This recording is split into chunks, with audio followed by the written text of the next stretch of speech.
Welcome friends. Welcome to ధ్యాన జగత్ TV YouTube channel. ప్రతిరోజు ఎంతో విలువైనటువంటి జ్ఞానాన్ని మనకి ఇక్కడ షేర్ చేస్తున్నారు ఈ అద్భుతమైన ప్లాట్ఫామ్ లో. మరి తీసుకున్న వారికి తీసుకున్నంత జ్ఞానము, ఎవరైతే సిద్ధంగా ఉండి తీసుకుంటూ ఉంటారో ఆ విశ్వం ఎప్పుడు కూడా ఆ జ్ఞానాన్ని నిరంతరంగా అందిస్తూనే ఉంది. మరి మనకు గత నెల రోజులుగా ఎంతో అద్భుతంగా సాగిపోతున్నటువంటి శ్రీ లలిత సహస్రనామ రహస్య అద్వైత అమృతం, రహస్యమైనటువంటి విషయాలు ఎన్నో కూడా ఇక్కడ మనం చర్చించుకుంటున్నాము. ఏవైతే మన నిత్య జీవితంలో ఆచరిస్తూ అనుసరిస్తూ వెళ్తే అంత అద్భుతంగా మనల్ని మనము ఎంతో ఉన్నత స్థితికి తీసుకువెళ్ళేటువంటి జ్ఞానాన్ని షేర్ చేసుకోవడానికి కేశవరాజ్ సార్ నిర్మించినటువంటి ఒక అద్భుతమైన ప్లాట్ఫామే ధ్యాన జగత్ టీవీ. మరి సృష్టికర్త పరమ గురువు అయినటువంటి బ్రహ్మర్షి పితామహ పత్రిజీ గారికి ఇంత అద్భుతమైనటువంటి ఈ విశ్వ కళ్యాణానికి తోడ్పడేలాగా మనందరినీ ఇక్కడ కలిపినందుకు ఆయనకు పాదాభివందనాలు తెలియచేసుకుంటూ, మరి రహస్యమైనటువంటి విషయాలన్నింటినో మన ముందుంచుతున్న పద్మా మేడం గారికి స్వాగతం పలుకుతూ, మరొక్కసారి ధ్యాన జగత్ టీవీని సబ్స్క్రైబ్ చేసుకుంటారని ఆశిస్తూ the mike is yours ma'am. Okay, thank you.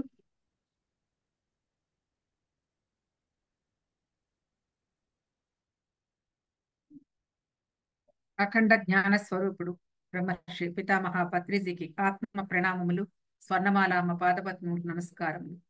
సకల గురుమండలికి ఆత్మ సుమాంజలి, విశ్వమాతకు అనంత కోటి ప్రణామాలు. ధ్యాన జగత్తు టీవీ ఛానల్ సృష్టికర్త, ధ్యాన జగత్ మాసపత్రిక కేశవరాజు గారికి, వారి సిబ్బందికి అందరికీ కూడా కృతజ్ఞతలు, ప్రణామాలు ప్రణామాలు ప్రణామాలు. ధ్యాన జగత్ టీవీ యూట్యూబ్ ఛానల్ ద్వారా వీక్షిస్తున్న లలితా సహస్రనామ అద్వైతామృతమును ప్రత్యక్షంగా పరోక్షంగా వీక్షిస్తున్న మిత్రులందరికీ కూడా ధ్యాన ప్రణామాలు. అరుణాం కరుణాతరంగితాక్షిం ధృతపాశాంకుశ పుష్పబాణ చాపాం అణిమాదిభిరావృతం మయూకహై అహమిచ్చేవ విభావయే భవాని.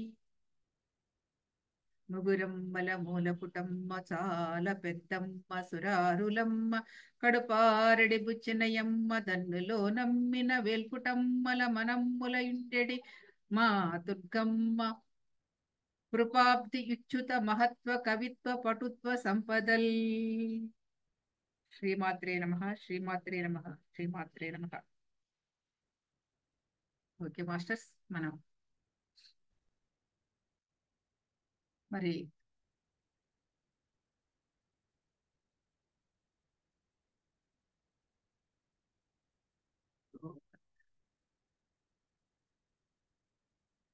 మన లలిత సహస్రనామ అద్వైతామృతంలో మరి త్రిచక్ర విశిష్టత గురించి తెలుసుకుంటున్నాం.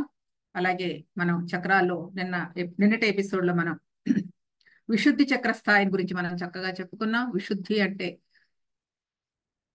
విశుద్ధ చక్రంలో ఉన్న ఆ యొక్క సృష్టికర్త, అంటే మనకి విశుద్ధి అంటేనే మనకి వజ్రేశ్వరు, అంటే మన సంకల్ప శక్తి వజ్రతుల్యంగా ఉండాలని చెప్పుకున్నాం.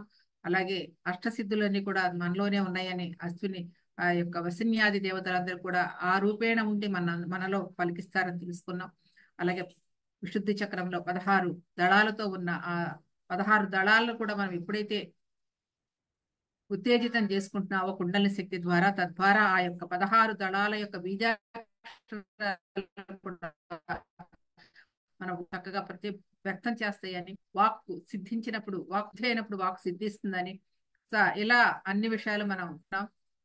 అలాగే మనకి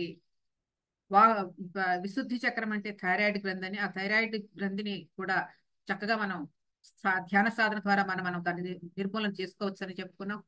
ఇలా విశుద్ధి చక్రం భావ వ్యక్తీకరణకి చాలా చక్కగా ఉంటుందని, అలాగే లైఫ్ కి బ్యాలెన్స్డ్ గా ఉంటుందని, మన ఎమోషన్స్ అన్నిటిని కూడా బ్యాలెన్స్ చేసుకునే శక్తి అని కూడా చెప్పుకున్నాం. మరి ఆ యొక్క సాధన వల్ల మనకి ఆ చైతన్యం అహం అంటే హా హా అనే శక్తి చైతన్యములో యొక్క కలయిక రజోగుణంతో సృష్టి ఆవిర్భావం జరిగిందని, ఆ విశుద్ధి చక్రం ఆకాశతత్వానికి సంబంధించిందని కూడా మనం చెప్పుకున్నాం.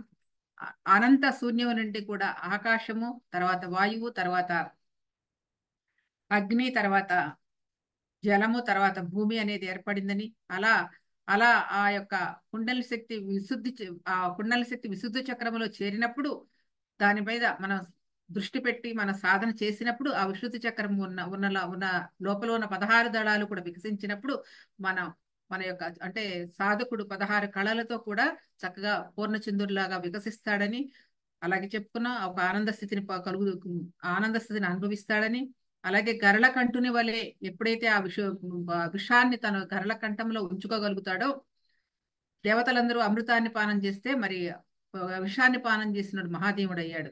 సో అదే ఆ విధంగానే మన లోపల వచ్చే నెగిటివ్ ఆలోచనలు, నెగిటివ్ పనులు ఏవైనా ఉంటే అక్కడికక్కడే మనం సమాధి చేసేసి మనం విశుద్ధంలో చక్కగా ప్రవేశించనివ్వకుండా మనం చేసుకోవాలని గరళకంఠుడు అని కూడా చెప్పుకున్నాం. ఇది నిన్న విశుద్ధ చక్రం గురించి మనం విశేషంగా తెలుసుకున్నాం. మరి ఈ రోజు మనం వామదేవి వామదేవి అంటే అనాహత చక్రం గురించి ఈ రోజు తెలుసుకుందాం మిత్రులారా. ఈ చక్రం యొక్క అధిష్టాన దేవత వామదేవి. అంటే అనాహత చక్రానికి అధిష్టాన దేవత వామదేవి. అంటే ఈ పేర్లన్నీ ఏంటంటే మనం పెట్టుకున్న ఇవన్నీ కూడా చక్కగా అదొక ఎనర్జీ సెంటర్స్ అని గుర్తుపెట్టుకోండి ఎప్పుడు. వామం అంటే కర్మఫలాన్ని అనుగ్రహించేది. చూడండి ఏం చేస్తాయో చూడండి. ఆ దేవతలంటే మన శరీరంలో ఉండి మనతో ఏ పనులు చేయిస్తాయో ఇక్కడ చెప్తున్నారు. వామదేవి అంటే కర్మ ఫలాన్ని అనుగ్రహించేది. అంటే మనం ఏ కర్మలైతే చేస్తామో ఆ కర్మలకి ఫలితాన్ని అనుగ్రహించే దేవత వామదేవి. ఓకే. సకల చరాచర సృష్టిని ఆవిర్భింపచేసి వామదేవుడులోని అర్ధభాగమైన శక్తియే ఈ లలితాదేవి. వామదేవుడు అంటే ఆ పరమేశ్వరుడిలోని సగభాగమే ఈ యొక్క శక్తి. ఆ శక్తియే శ్రీ లలితా పరమేశ్వరి, శ్రీ లలితాదేవి. ఇప్పుడు ఏం చేస్తుంది? వామదేవి రూపంలో ఉండి మనం చేసిన కర్మలకు ఫలితాలను అనుగ్రహించే దేవత వామదేవి. అది ఎక్కడ ఉంటుంది? అనాహత చక్రంలో ఉంటుంది అని చెప్తున్నారండి. దీని గురించి మనం ఈ స్వభావం ఏంటో, దీని యొక్క చక్ర స్వభావం ఏంటో మనం తెలుసుకుందాం. దీన్ని ఏమంటారంటే హార్ట్ చక్ర అంటారు. అంటే హృదయం దగ్గర ఉంటుంది కాబట్టి హార్ట్ చక్ర అంటారు. ఇది హృదయ స్థానంలోనే ఆకుపచ్చ రంగులో ఉంటుంది. ఆకుపచ్చ రంగులో ఉంటుంది. చూపిస్తారమ్మా చక్రం. ఇది ఊపిరితిత్తులు, గుండె, రక్త ప్రసరణ ఇవన్నీ ఈ అనాహత చక్రం వల్ల పనిచేస్తూ ఉంటాయి. ఈ అనాహత చక్రం వల్ల మన లోపల ఇక్కడ ఉండేదంతా ఊపిరితిత్తులు, అలాగే గుండె, మరి రక్త ప్రసరణ ఇవన్నీ దానికి కనెక్షనే కదండి, గుండెకి కనెక్షనే కదా, అవన్నీ అలా పనిచేస్తుంటారు. ఇది మన శరీరంలోని ఉచ్ఛ్వాస నిశ్వాసాల స్పందన ఉంది కదండి, ఆ స్పందనను ఉచ్ఛ్వాస నిశ్వాసాలు అంటే పంచభూతాల్లోని వాయుతత్వాన్ని నియంత్రణ చేస్తుందట. అంటే ఇక్కడ థైమస్ గ్రంథి అనే విజ్ఞానమయ కోశం ఉంటుంది. విశుద్ధ చక్రంలో థైరాయిడ్ గ్రంథి అనుకున్నాం. ఇక్కడ ఏముంటుంది? థైమస్ గ్రంథి. అంటే ఇక్కడ ఆ గ్రంథి ఉండి అదేమిటి? విజ్ఞానమయ కోశం ఉంటుందంట. థైమస్ గ్రంథి అలానే విజ్ఞానమయ కోశం ఉంటుంది. దీన్ని ఏమన్నారు? ఈ జ్ఞానేంద్రియాన్ని చర్మం అన్నారు. చర్మం అంటే ఎం అనే మూలమంత్రము 12 దళములు కలిగిన పద్మంతో ఆ అనాహత చక్రంగా విరాజిల్లుతుంది. లేదండి, ఈ యొక్క అనాహత చక్రం 12 దళాలతో. ఇందాక విశుద్ధ చక్రం 16 దళాలు అంటున్నాం. ఇక్కడికి వచ్చేటప్పటికి 12 దళాలు. ఇది ఏ రంగులో ఉంటుంది? ఆకుపచ్చ రంగులో ఉంటుంది. విశుద్ధ చక్రము నీలమ రంగులో ఉంది. ఇది ఆకుపచ్చ రంగులో ఉంటుంది. ఎక్కడ ఉంటుంది? హృదయ స్థానంలో ఉంటుంది. ఇది ఏం చేస్తుంది? మన యొక్క ప్రాణస్పందన, ఉచ్ఛ్వాస నిశ్వాసాలను చేస్తుంది. అలాగే మీరు పెద్ద చేస్తే చేయమంటారా మేడం? ఓకేనా సార్? మీకు బాగానే ఉంది. మీకు వచ్చిందిగా, బాగానే తెలుస్తుందిగా. సో ఇది మూలమంత్రం ఎం అనమాట. దీనికి ఎం మూలమంత్రం. ఇందాక మనం విశుద్ధ చక్రానికి ఏం చెప్పుకున్నామండి? హం. విశుద్ధ చక్రానికి కదా. సో ఇక్కడ ఎం అనే మూలమంత్రం. సో ఇక్కడ ఇది 12 దళాలు. 12 దళాలతో ఉంది. ఈ 12 దళాలు ఏంటండి? ఇవి కా ఖ గ ఘ ఇඤ చ ఛ జ ఝ ఞ ఝ ఠ ఠ ఈ అక్షరాలతో కూడికి ఉన్నది ఇది. లేదండి, ఈ యొక్క విశుద్ధ చక్రం కనపడతలేదనుకుంటా కదా. అక్కడ కనిపిస్తుందా? బానే కనిపిస్తా ఉంది మేడం, బాగా కనిపిస్తుంది. సరే. సో కాబట్టి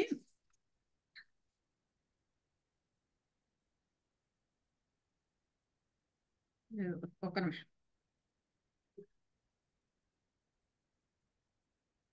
ఇదనమాట. తర్వాత ఈ యొక్క బీజాక్షరాలు ఇవన్నీ కూడా ఈ ఆ దళాల్లో ఉన్నాయని బీజాక్షరాలు ఖా నుంచి ఠా వరకు.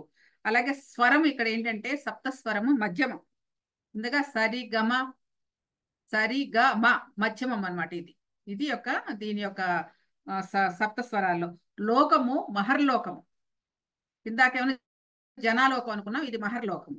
తర్వాత దళములు ఎన్ని? 12 దళాలు ఉన్నాయి. తర్వాత దీని గ్రంథి ఏంటంటే థైమస్ గ్రంథి. థైమస్ గ్రంథి. అలాగే వాయువులు ఏంటంటే ప్రాణవాయువు, ఇందా చెప్పుకున్నాం ప్రాణవాయువుని తీసుకుంటుందని. అలాగే జ్ఞానేంద్రియం ఏంటంటే చర్మం, అంటే స్పర్శానుభూతిని కలుగజేస్తుంది. ఈ పంచతన్మాత్రలో ఏం చేస్తుంది? స్పర్శను కలిగిస్తుంది. పంచభూతముల్లో ఇది వాయువు. సో ఇది దీని యొక్క ఇది అనమాట క్వాలిటీస్ ఇది. సో ఇక్కడ ఈ 12 దళాలను కలిపి పద్మతో అనాహత చక్రంగా ఇక్కడ విరాజిల్లుతుంది. అనాహత అంటే శబ్దము లేని స్థితి. అనాహత అంటే శబ్దము లేని స్థితి. ఒక చేతితో శబ్దం రాదు కదండి, 2 చేతులు కలిస్తేనే కదా ఏదైనా శబ్దం వచ్చేది. కాబట్టి ఒక చేతిది ఎప్పుడైతే శబ్దం లేని స్థితి, నిశ్శబ్ద స్థితి ఈ యొక్క దీనికి ఉండేది. అలాగే మామూలుగా శబ్దం రావాలంటే 2 వస్తువులు ఉదాహరణ కూడా తగిలిస్తే అలా వస్తుంది. కానీ ఇక్కడ ఒకటే ఉండేది, ఏముండదు, శబ్దం ఉండదు. అలా తగలకుండా వచ్చే శబ్దమే అనాహత. హతము కానిటువంటిది అనాహత అనమాట. అది మనలో నుంచే ప్రణవనాదం బాహ్య శబ్దాలని వదిలేసిన తర్వాత వినబడే అంతర్వాణి. అనాహత అంటే మనలో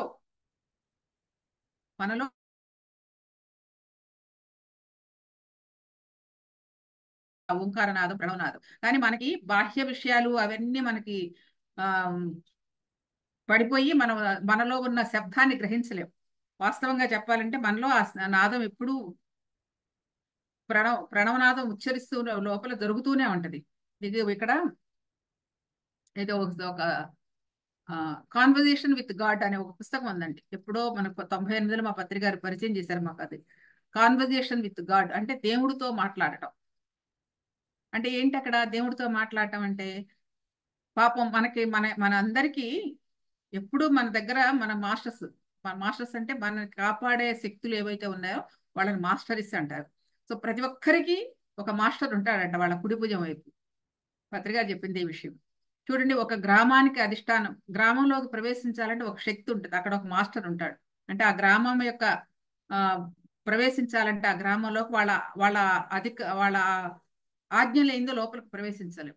ఎక్కడికైనా సరే మనం ఎవరైనా ఇంటికి వెళ్ళాలన్నా, ఏ ప్రదేశానికి అన్న వెళ్ళాలన్నా ఆ యొక్క ఆ స్థలము తాలూకా, అంటే ఆ ప్రదేశము తాలూకా వ్యక్తులు ఎవరైతే ఉన్నారో, వాళ్ళ కాపాడే వాళ్ళు ఎవరైతే ఉన్నారో వాళ్ళ యొక్క అనుజ్ఞ ఉంటేనే మనం వెళతాం.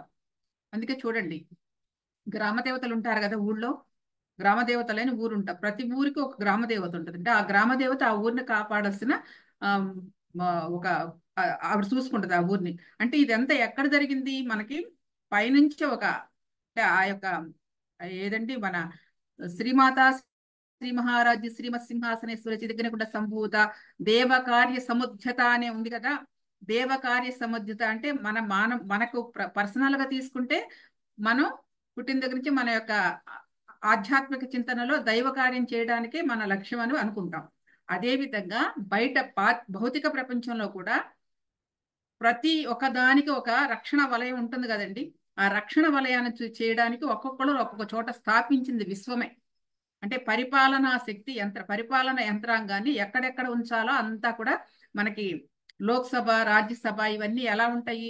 ఆ రాజ్యసభ నుంచి, లోక్సభ నుంచి, రాష్ట్రసభ నుంచి మనకి పంచాయతీల నుంచి గల్లీలుగా ఎలా అయితే వస్తూ ఉంటుందో ఆ విధంగా పరిపాలన శక్తి భౌతిక ప్రపంచంలో ఎలా ఉందో అలాగే ఆధ్యాత్మిక ప్రపంచంలో కూడా ఒక ప్రపంచం ఉంది.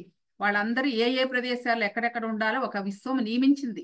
ఆయా శక్తులను అక్కడ నియమించి వాళ్ళకి ఆ గ్రామాలని, ఆ ప్రదేశాలని, ఆ మనుషుల్ని రక్షించే ఒక శక్తులను అక్కడ ఏర్పాటు చేసింది విశ్వ సృష్టిలో జరిగిన ఒక నియమం అది. మనకు తెలిసినా తెలియకపోయినా అందుకే మనం వాళ్ళ అనుగ్రహం కావాలి. ఒక్కొక్క మంచి మంచి ప్లేసుల్లోకి వెళ్ళాలంటే అనుగ్రహం కలిగితేనే ఆ ప్రదేశాల్లో అడుగు పెట్టగలం. అదే విధంగా ఎవరైనా ఇంటికి వెళ్ళాలన్నా వారి యొక్క అనుమతి ఉంటేనే మనం వెళ్ళగలం. ప్రతి ఒక్కటి ఉంటుందండి, అది మనకి గమనించకపోయినా ఉంటుంది. అలాగే ఒక గ్రామానికి గ్రామ దేవత ఎలా ఉండి ఆ గ్రామాన్ని కాపాడుతుందో అలాగే ప్రతి ఒక్క వ్యక్తికి ఒక మాస్టర్ పక్కనే ఉంటాడు, కుడి భుజంలో ఉంటాడట, కుడివైపున. మనకు తెలియకుండానే ఎక్కడెక్కడైనా మనకు ఆ ఏదైనా ఆపత్ సమయాలు వచ్చినప్పుడు మనకి మన మన జీవితంలో ఎన్నో చూస్తూ ఉంటాం. ఆపత్ సమయం వచ్చినట్టు ఎవరో వచ్చి లాగేస్తున్నట్టు బయటికి, లేదంటే ఏదైనా యాక్సిడెంట్ కాబోతున్నప్పుడు ఎవరో వచ్చి గబాలను లాగేయటం, లేకపోతే పిల్లలు పైనుంచి పడిపోతూ ఉంటారు. పడిపోయేటప్పుడు ఎవరో వచ్చి పట్టుకుని వాళ్ళని దెబ్బలు తగలకుండా చేయటం. సో ఇవన్నీ ఎక్కడి నుంచి జరుగుతున్నాయండి? మనకు తెలియకుండానే మన పక్కన ఉన్న మాస్టర్స్ ఎవరైతే ఉన్నారో వాళ్ళు మన కాపాడుతూ ఉంటారు అన్న విషయం గురూజీ చెప్పేవారు.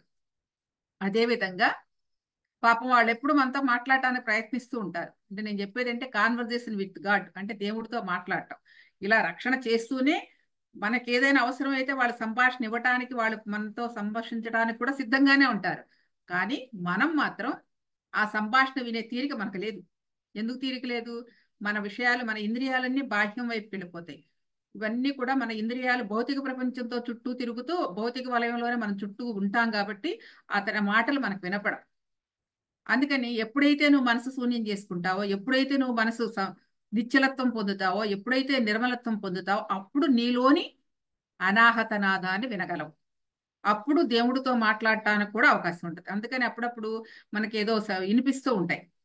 మన మాస్టర్స్ సాధన చేస్తున్నప్పుడు కొన్ని కొన్ని సార్లు మనకి మాస్టర్స్ మెసేజ్ ఇచ్చారనో, లేకపోతే ఏదో ఒక అపౌరుషేయాలని, ఇందాక మనం నిన్న చెప్పుకున్నాం అపౌరుషేయాలని, అంటే ఆకాశవాణి నుంచి వినపడాయని మనకు కూడా అలాగే అప్పుడప్పుడు వినిపిస్తూ ఉంటాయి. ఎప్పుడు వినిపిస్తూ ఉంటాయి? నువ్వు నిశ్చల స్థితిలో, నిర్మల స్థితిలో, చిత్తం నిశ్చలమైనప్పుడు, ఇప్పుడు శూన్య స్థితిలో నువ్వు ఉన్నప్పుడు అవి వినపడతాయి. అదే విధంగా మనలోనే ఆ ప్రణవనాదము నిశ్శబ్దమై ఉంది. ఆల్రెడీ ఎప్పుడూ ఆ యొక్క శబ్దం వస్తూనే ఉంటది అని మనం గమనించం. నిజంగా మనం ఆ శూన్య స్థితిని అనిపించినప్పుడు మనలోనే ప్రణవనాదాన్ని విన్నవారు ఎంతో మంది ఉన్నారు మాస్టర్స్. ఓకే. సో బయట మనకి ఫర్ ఎగ్జాంపుల్ ఒక పల్లెటూళ్ళలో కానీ, లేకపోతే ఊరు చివరి ప్లేసుల్లోకి వెళ్ళిపోయినప్పుడు అక్కడ సాయంత్రం 7:30 8 అయ్యేటప్పటికి ఏమి ఉండదు. కానీ అక్కడ ఉన్న ఆ ప్రదేశాల్లో ఉన్న ఒక నాదం ఉంటుంది, జుంకార నాదం. జుంహని మోతూ ఉంటది. దానిలోనే ఓంకార నాదం ఉంటది. చూడగలిగితే, వినగలిగితే, దృష్టి దాని మీద పెడితే అంతా దైవత్వమే. సో అలా కనపడుతూ ఉంటది. సో కాబట్టి ఏంటంటే ఇక్కడ ఏం చెప్తున్నారంటే, అనాహత శబ్దం గురించి నేను చెప్పాను. ఇదంతా అనాహత అంటే మన లోపలే అంత ప్రణవనాదం ఉంది, బాహ్యంలో ఉంది, మనం ఉంది, కానీ వినలేం. మనం ఆ ప్రణవనాదాన్ని వినలేం. ఎందుకు వినలేకపోతున్నామంటే అదిగో ఆ మనసంతా కూడా పరిపర విధాల ఆలోచనలతో, భావాలతో నిండిపోయి మన మనసు శూన్యత లేదు కాబట్టి ఆ సౌండ్ని మనం, ఆ వైబ్రేషన్ మనం తెలుసుకోలేకపోతున్నాం. ఆ యొక్క శబ్దాన్ని మనం వినలేకపోతున్నాం. ఎప్పుడైతే నువ్వు మనసు శూన్యం చేసుకుంటావో సాధన ద్వారా, అప్పుడు ఆ నాదాన్ని వినగలుగుతున్నాం కదా, వింటున్నాం కదా. అది ఇక్కడ చెప్పేది. అందుకని ప్రణవనాదం బాహ్య శబ్దాలని వదిలేసిన తర్వాత వినబడేదే అంతర్వాణి. ఎప్పుడైతే నువ్వు ఆ నాదం వింటావో, నాదం వెంట నువ్వు నేర్చుకుంటే ఆటోమేటిక్గా నీ అంతర్వాణి ఏదైతే చెప్తుందో అదే వింటావు. అదే అంతరాత్మ ప్రబోధం అంటారు. సో అంతరాత్మ ప్రబోధం వినాలంటే ఇప్పుడు ఇందాక చెప్పానుగా, దేవుడితో మాట్లాడటం అనేది ఎప్పుడు మాట్లాడతాం? ఆ దేవుడు సిద్ధంగానే ఉంటాడు మాట్లాడటానికి. ఎప్పుడు మాట్లాడతాం? ఇక్కడ ఇక్కడ స్థితమైనప్పుడు, ఇక్కడ నిర్మలమైనప్పుడు, ఇక్కడ నిశ్చలమైనప్పుడు నీ అంతరాత్మ ప్రబోధమే దేవుడితో మాట్లాడటం అంటే ఇది. సో కాబట్టి ఇదనమాట. మనలోని షట్చక్రాలు 2 పరిమాణాలుగా ఉంటాయంట.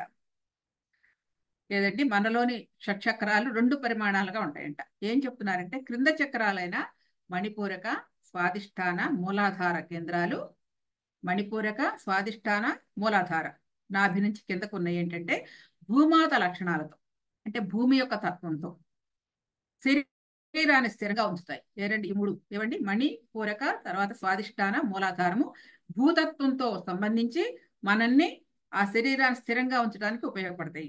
అలాగే ఈ చక్రాలు శక్తివంతమైన కొద్దీ, ఏవి ఈ 3 చక్రాలు ఏదండి?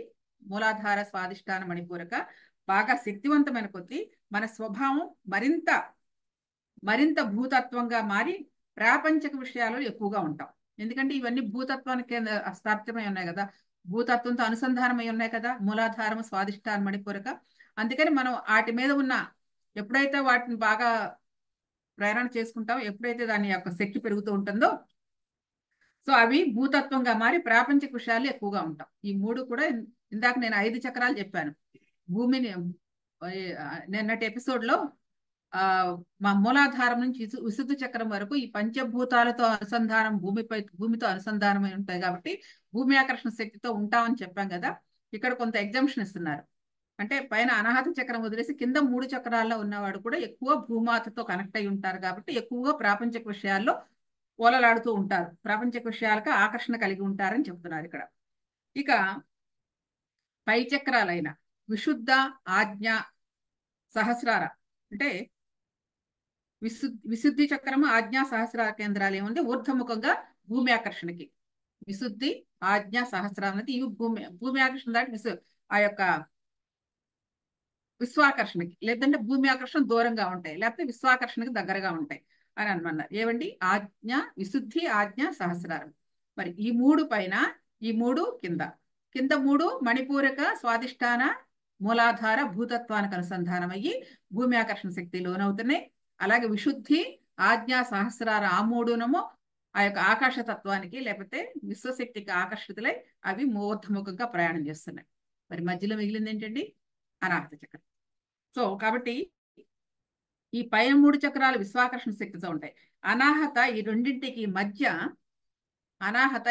మధ్య బ్యాలెన్స్ చేస్తుంది, సమతుల్యత చేస్తుంది. ఏదండి? ఈ అనాహత చక్రం, హృదయ స్థానంలో ఉన్న అనాహత చక్రం. కాబట్టి ఇది మన అధోచక్రాలకి ఉన్నత చక్రాలకి, అంటే మణిపూరకం అంటే అధోచక్రాలు, మణిపూరక, స్వాదిష్టాన, మూలాధార అధోచక్రాలు, విశుద్ధి, ఆజ్ఞ, సహస్రారం ఊర్ధ చక్రాలు. ఈ రెండింటికి మధ్యలో కాబట్టి ఈ చక్రాలకి మనుగడ ప్రవృత్తులకి ఆత్మ విమోచనంగా ఆత్మ ప్రేరణకి మధ్య పరివర్తనా స్థానం.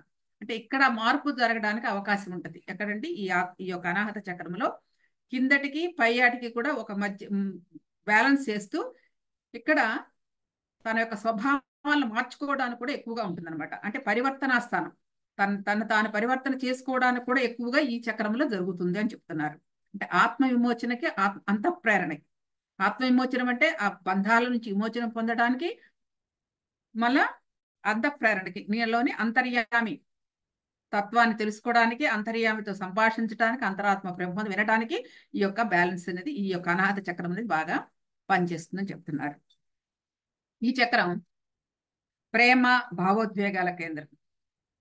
అనాహతం అంటేనే హృదయ స్థానం, హృదయం అంటేనే ప్రేమ, ప్రేమ అంటేనే కరుణ, దయ అన్ని కలిగి ఉంటాయి. కాబట్టి ఇది ఒక కేంద్రం, దీనికి ఒక ప్రవాహం అనట. ప్రేమ ప్రవాహం జీవితంలో సాగేలా చేస్తుంది. మనలో ప్రేమ ప్రవాహం అంటే లవ్ అఫైర్ అనే కాదండి. తల్లి బిడ్డల ప్రేమ, భార్యాభర్తల ప్రేమ, తండ్రి కొడుకుల ప్రేమ, మరి అన్ని స్నేహితుల ప్రేమ, అన్ని ప్రేమ, భగవంతుడితో ప్రేమ ఇక్కడి నుంచి పొంగేలా చేస్తుంది. అది ఒక ప్రవాహంలా మనలో సాగేలా చేస్తుంది. ఎక్కడంటే అనాహత చక్రం చేతనత్వాన్ని కింద స్థాయి నుండి పై స్థాయికి తీసుకెళ్తుంది. చేతనత్వాన్ని అంటే ఈ కింద 3 చక్రాల నుంచి ఉన్న స్థాయి ఉంది కదా, అక్కడి నుంచి పై స్థాయికి కూడా తీసుకెళ్లేది ఈ చక్రం. మనసు ప్రశాంతంగా ఉంటుంది. మానవుడు ప్రేమను పొందగలడు, పంచగలడు. మానవుడు ప్రేమను పొందగలడు, పంచగలడు. తాను ఉన్న స్థితిని ఎటువంటి సందేహాలు లేకుండా అంగీకరించగలడు. అంటే తన జీవితంలో తీవ్రంగా ఉత్తమంగా పొందే భావోద్వేగమే ప్రేమ. ప్రేమ అనేది ఒక భార్యాభర్తల బంధం కావచ్చు, తండ్రి బిడ్డలు కావచ్చు. మొదటి సంతానాన్ని కన్నప్పుడు ఆ తల్లి ఎంతలా ప్రేమ పొంగిపోతుందండి ఆ బిడ్డను చూసుకున్నప్పుడు. మొదటగా వివాహం జరిగినప్పుడు భార్యాభర్తల బంధం ఎలా ఉంటుందండి? ఆకర్షణ కావచ్చు, ఏదైనా కావచ్చు, ప్రేమ పొంగిపోతూ ఉంటుంది కదా. అలాగే స్నేహబంధం ఎలా ఉంటుంది? తల్లి బిడ్డల ప్రేమ ఎలా ఉంటుంది? తండ్రి కొడుకుల ప్రేమ ఎలా ఉంటుంది?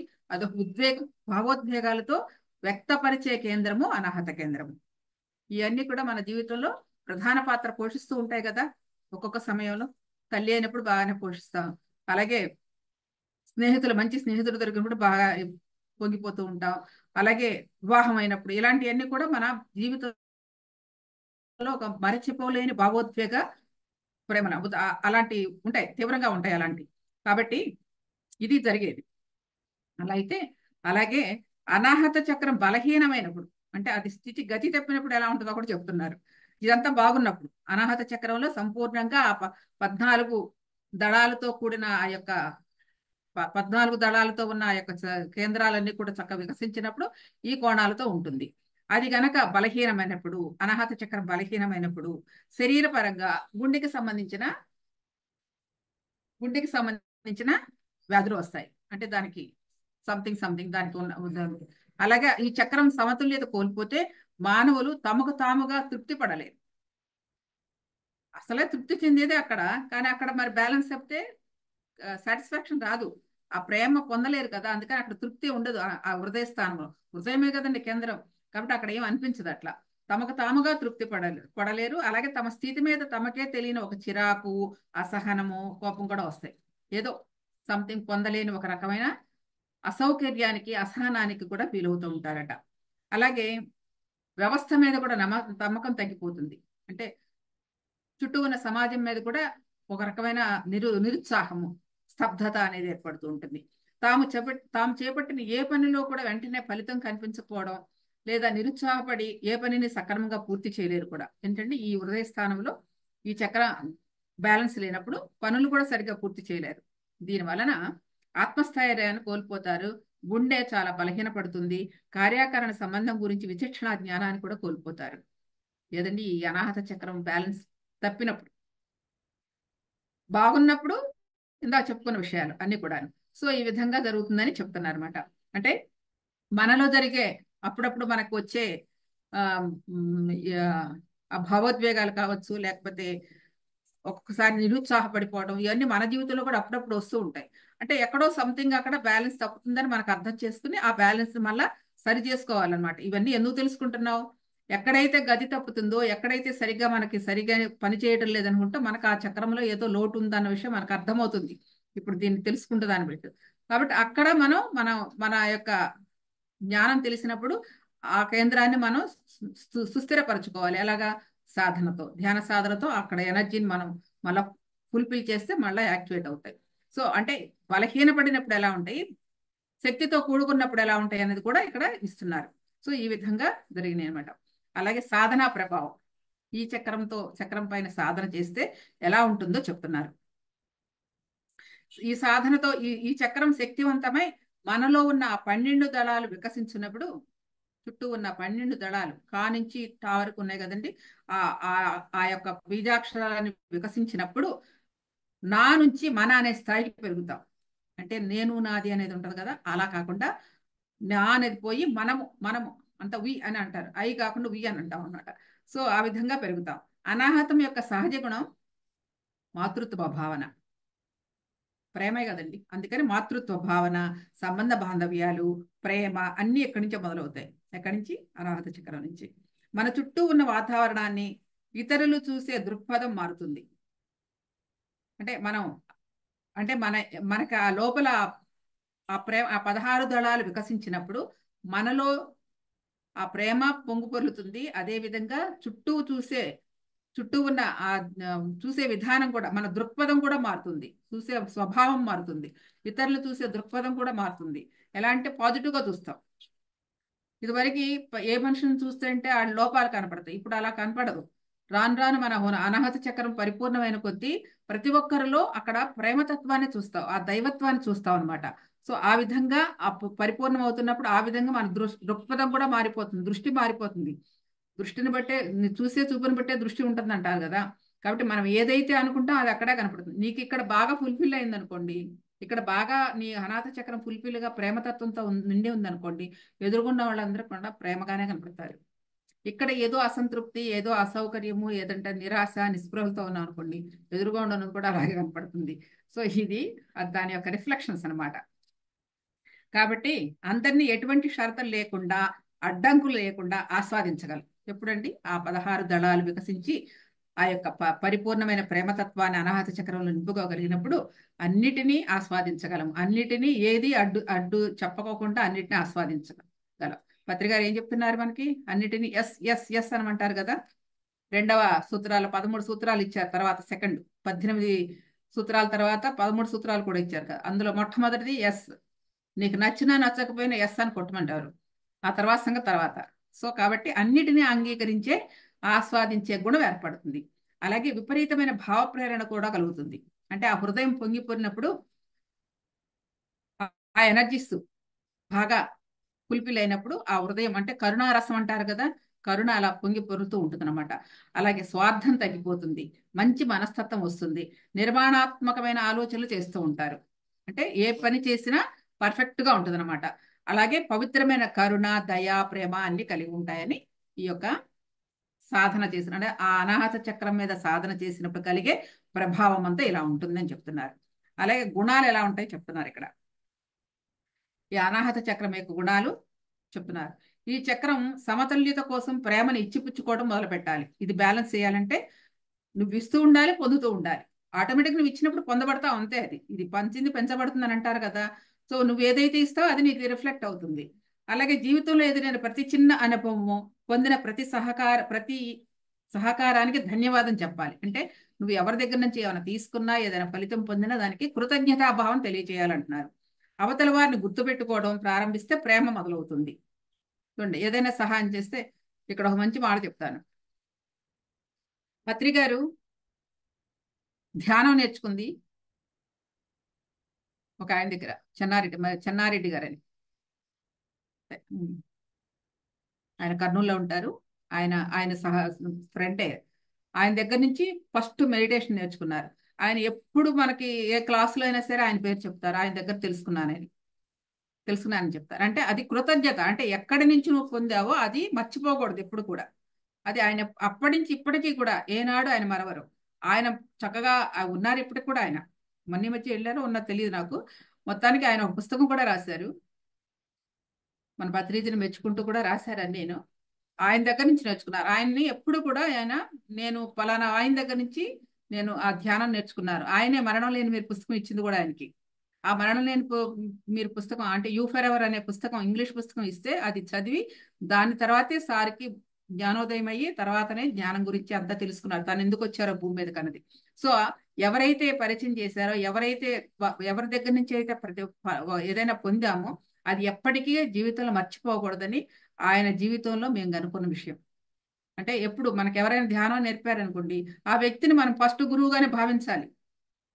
ఫస్ట్ గురువు ఆయనే. మనకి శ్వాస మీద ధ్యాస ఎవరైతే నేర్పారో వారే మన గురువు. ఆ తర్వాత మనకి జ్ఞానం నేర్చుకోవడానికి మిగతా అన్నీ వస్తాయి. కానీ ఆ గురువుని ఎప్పుడు మర్చిపోకూడదు. మరి ఆయన అలాగే చెప్తున్నారు కదా. తర్వాత సదానందగిరి గారు అవన్నీ సదానంద యోగి వారంతా కలిశారు.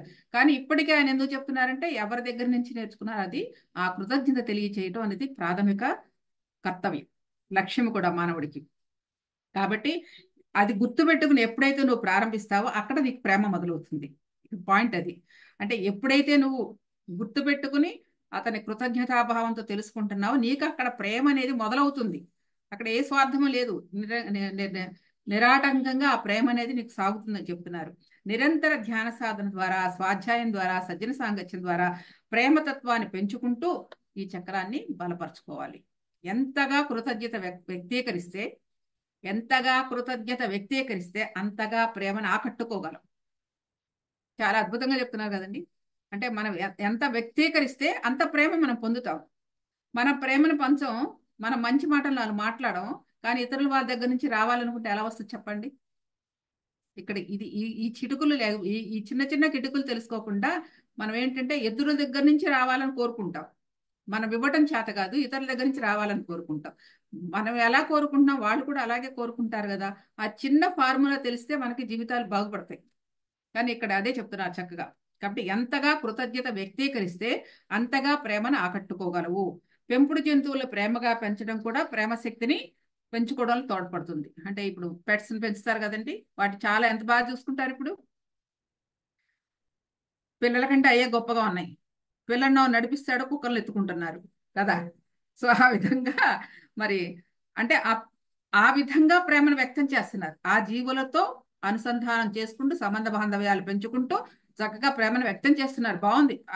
ఆ విధంగా కూడా ప్రేమను చక్కగా పెంచుకోవడం అనేది ఒక ఫార్ములాని.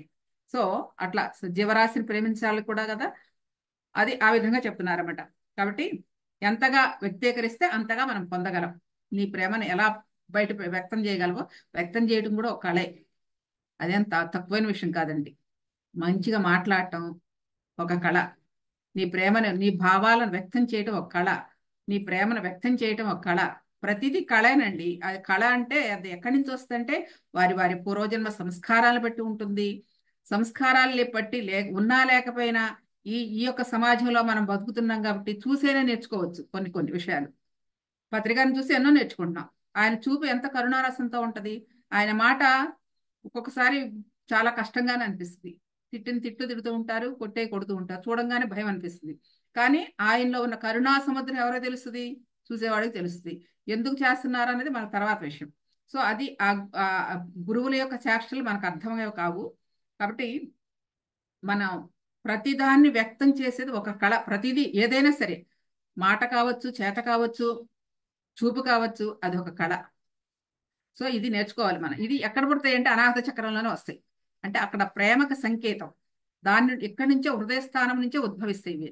అందుకని అంత గట్టిది అనాహత చక్రం, అంత బలమైనది. చూడండి, అందులోనూ పై 3 చక్రాలకి కింద 3 చక్రాలకి మధ్యలో ఉంది.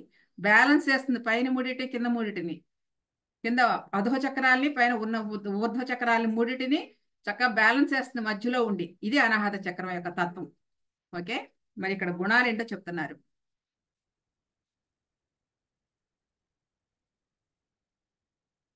ఏంటంటే ఆనందం మొదటిది.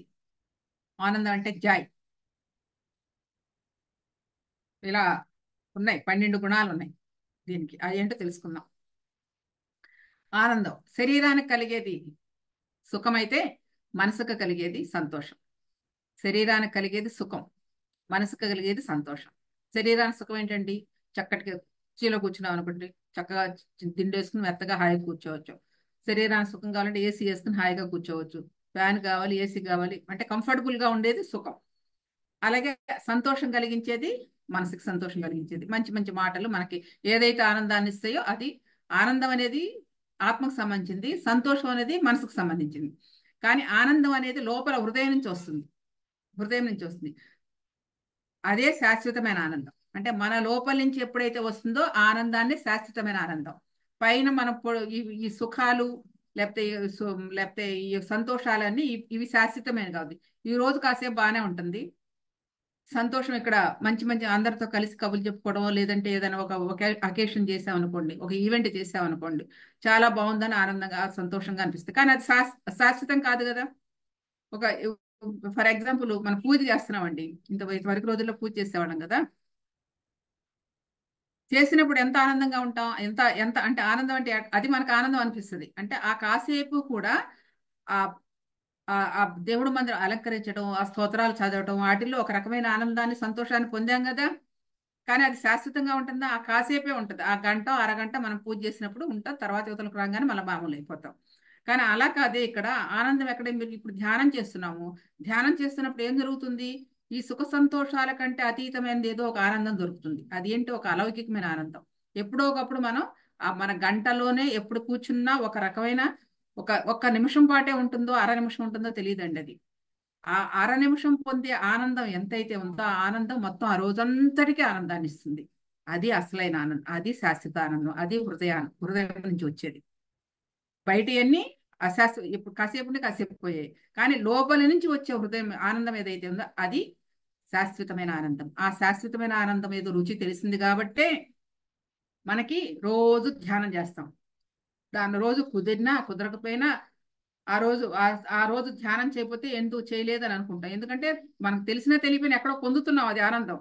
చెప్పాను కదా, పతంజలి మహర్షి చెప్తారు, ప్రతి రోజులో ఏదో ఒకసారి అలాంటి ఆనంద స్థితి మానవుడు అనుభవిస్తూనే ఉంటాడు. కానీ వాడికి ఎరుక లేదు, ఎరుక లేక గమనించలేకపోతున్నాడని చెప్తారు పతంజలి మహర్షి. అంటే ఏంటంటే ఆ ఆ ఆ మన మన స్వస్వరూప స్థితి, మన స్వరూపమైన ఆనంద స్థితి, మన సచ్చిదానంద స్థితిని రోజు మొత్తంలో ప్రతి మానవుడు ఏదో ఒక సమయంలో పొందుతాడట. అది గ్రహించలేం. ఎందుకు గ్రహించలేమంటే మనం ప్రాపంచిక విషయాల్లో వ్యవహారాల్లో మునిగి లోపల ఉన్న ఆ సూక్ష్మమైన అంశాన్ని మనం గ్రహించలేకపోతున్నాం. అది ఆనందం అనేది అదనమాట. అప్పుడు ఏదండి దాన్ని ఏమంటారో అది శాశ్వతమైన ఆనందం అంటారు. మన లోపల ఉన్న హృదయ సౌందర్యం పెరుగుతుంది ఎప్పుడైతే నీ శాశ్వతమైన ఆనందం దొరుకుతుందో, ఆనందాన్ని అనుభవిస్తూ ఉంటావో అప్పుడు హృదయ సౌందర్యం పెరుగుతుందంట. ఏంటి హృదయ సౌందర్యం అంటే? ప్రకృతిలో ప్రతి జీవి ప్రతిదీ ఎంతో అందంగా సంతోషంగా కనపడటం మొదలవుతుంది. అలా అలాగే అనాకారం చూసినా ఎంతో అందంగా కనపడుతుంది. అలా చూసినప్పుడు కలిగేదే ఆనందం, అదే జాయ్. ఇది మన సాధన పరిపక్వతకు వచ్చేటప్పటికి ఆ పరిపక్వతలో ఇలాంటి ఆనందాలను చూస్తూ ఉంటాం. ఇదివరకు చూసిన చూపుకి ఇప్పుడు చూసిన చూపుకి చాలా తేడా ఉంటది. సాధన లేకముందు మనం ఎలా ఉన్నాం, సాధన పరిపక్వత పెరుగుతున్న కొద్దీ మనలో హృదయముల యొక్క ప్రేమతత్వం పెరుగుతున్న కొద్దీ ఎదుట అంటే బయట బాహ్య ప్రపంచంలో ఎంతటి అనాకారి అయినా వాడిలో అందాన్ని చూస్తాం. అలాగే ఎండిపోయిన మోడు చెట్టు ఉందనుకోండి, మోడు ఎండిపోయింది, కానీ ఇటువరకు నాకు గమనింపు వస్తూ ఉంటుంది. అలాగే ఇటువరకు చూస్తే ఆ ఎండిపోయిన చెట్టు అనుకుంటా, కానీ ఆ ఎండిపోయిన చెట్టును గమనిస్తేనండి ఎంత అందమైన ఆకృతో. ఇప్పుడు అలా ఎండిపోయిన మోళ్ళు తీసుకొచ్చి మన ఇంట్లో అలంకారంగా కూడా పెట్టుకుంటున్నాం ఇప్పుడు. మరి అది ఉండబట్టే కదా. సో కాబట్టి అలాంటి అంటే లోపల మీకు ఆనందం పెరిగినప్పుడు బాహ్యంలో ఉన్న సౌందర్యాన్ని తిలకించగలే గొప్ప ఆనందం దొరుకుతుంది. హృదయ ఆనందము అదే సౌందర్యం. అంటే ప్రకృతిలో ప్రతిదీ కూడా, ప్రతి జీవి అందులో తప్పు కనపడదు. అలాగే ప్రతిదీ ఏదో ఒకటి ఎంతో ఒక అందులో అందం కనపడుతూ ఉంటుంది. ఒక చెట్టును చూసినా, ఒక పుట్టను చూసినా, ఒక మనిషిని చూసినా, ఒక ఎండిపోయిన మోడును చూసినా, ఒక పనికిరాని ఒక ఒక పిల్లలు ఉంటారు, మురికి పట్టిపోయి ఉంటారు, స్ట్రీట్ చిల్డ్రన్ ఉంటారు చూడండి, వాళ్ళని కూడా గమనించండి. గమనిస్తూ రైల్వే స్టేషన్లో గమనించండి. అలాంటి అసహజ స్థితిలో వాళ్ళ ఉన్న సరి అంటే ఎలా అంటే మాలిన్యంతో కూడి ఉన్నా కూడా ఆ మాలిన్యంలో కూడా ఒక ఒక అందం కనపడుతుంది. ఎక్కడుంది ఆనందం? నీ హృదయంలో ఉంది ఆనందం. ఆ ఆనందాన్ని నువ్వు చూడగలుగుతున్నావు. హృదయంలో ఉన్న ఆనందం అలా వ్యక్తం అవుతుంది.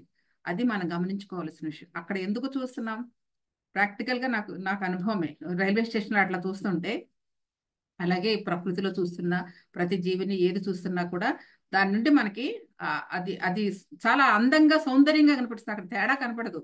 ఆ పిల్లల్ని చూస్తాం ఆ రైల్వే స్టేషన్ లో అలా పడుకుని అలా డొల్లుతూ ఉంటారు అంతాను. కానీ వాడు ఒక్కొక్కళ్ళు వాళ్ళ కళలో చూస్తుంటే ఎంత సౌందర్యమో, ఎంత వెలుగు వెలిగిపోతుందో. వాడు మామూలుగా బతుకుతాడు, మామూలుగా తింటాడు, మన పిల్లల్లాగా అంగరంగ వైభవంగా ఏం పెరగడు. వాడు మట్టిలో పొరలాతుడు, మట్టిలో తింటాడు, మట్టిలోనే ఉంటారు. అయినా వాడి కళ్ళల్లో, వాడి మొహంలో ఎంతో తేజస్సు ఉంటుంది. ఏమో అది అది ఇక్కడ ఉంది. హృదయంలో ఉన్నదే అక్కడ చూడగలము. ఇదండి ఆనందం. ఎక్కడ కలుగుతుందో హృదయంలో కలిగినప్పుడు ఆనందాన్ని బయట కూడా ప్రకృతిలో అంతా చూడగలము. అది ఆనందము, అది జాయ్. ఓకే. అలాగే షరతులు లేని ప్రేమ అంటే అన్కండిషనల్ లవ్. ఒక పుష్పాన్ని చూసినప్పుడు మనకెంతో సంతోషం కలుగుతుంది. అది పంచే సువాసనలు, అందులోని రంగులు మనకెంతో ఆహ్లాదకరంగా ఉంటాయి.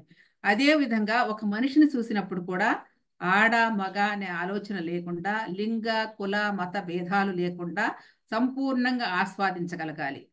ఇదే అనాహత చక్రం యొక్క గొప్పతనం. ఆ పరాశక్తి పరబ్రహ్మ సృష్టిని అనాహతం నుండే మొదలుపెట్టింది. హృదయ స్థానంలోనే కోరిక కలిగింది.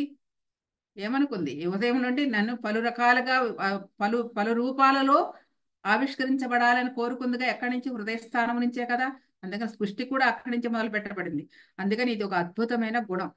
సో ఇది అన్కండిషనల్ లవ్, షరతులు లేని ప్రేమ. ఎక్కడి నుంచి వస్తుంది? ఓ తల్లి ఒక బిడ్డను పెంచిందని, తల్లి బిడ్డను పెంచుతుంది.